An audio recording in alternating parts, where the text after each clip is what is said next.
Bonjour classe, c'est jeudi. J'espère que tout le monde va bien.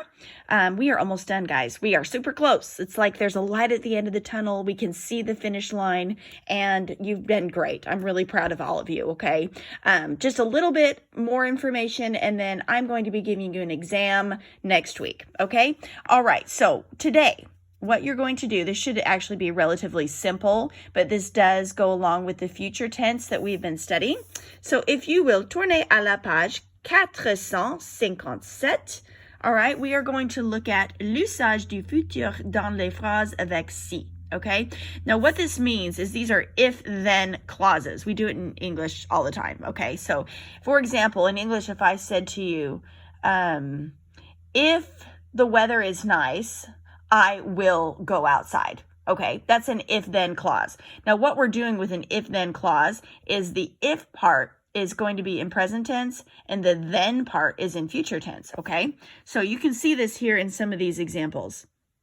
S'il fait beau, if it's nice, nous irons à la plage. We will go to the beach, okay?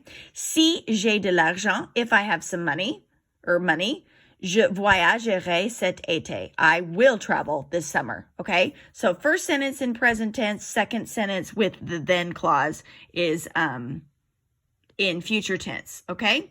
So what we're going to do here is just one exercise where you're going to practice this concept, okay? So let's look at this together, and then there are some possible answers here. So you're going to figure out which one. Some of these have more than one right answer, so just be logical, okay?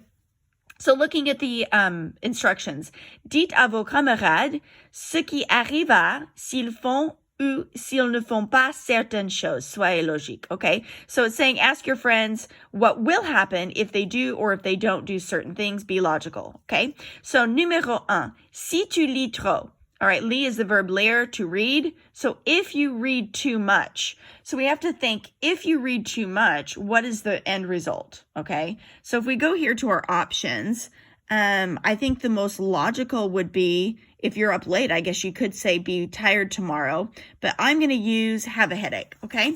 So what you're going to do is just write out that first part.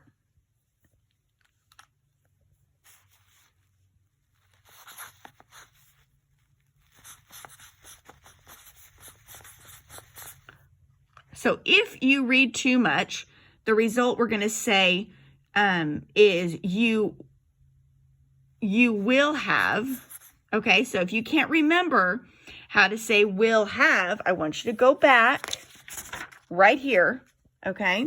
So will have is A-U-R, okay? So tu oops, sorry. That's an A. Tu auras mal à la tête. Okay? Right to the right page here. Okay? So we're saying if you read too much, you will have a headache. Okay? So all I did here is I took the verb have and changed it into future tense. You will have a headache. Okay? So you're going to go through these and decide which response makes sense, but remember, with each of these, you are changing this into future tense, okay? So it tells you here, rater means to miss. Être, the future tense is ser. Avoir is AUR, okay? So that's all you're doing is deciding which one of these makes sense in these sentences, okay? So you write out the first part, and then the then clause is in the future tense, okay? That's all I'm going to have you do today. So fairly simple. If you have any questions, please let me know. And I hope you all have a très, très bonne journée. And au revoir.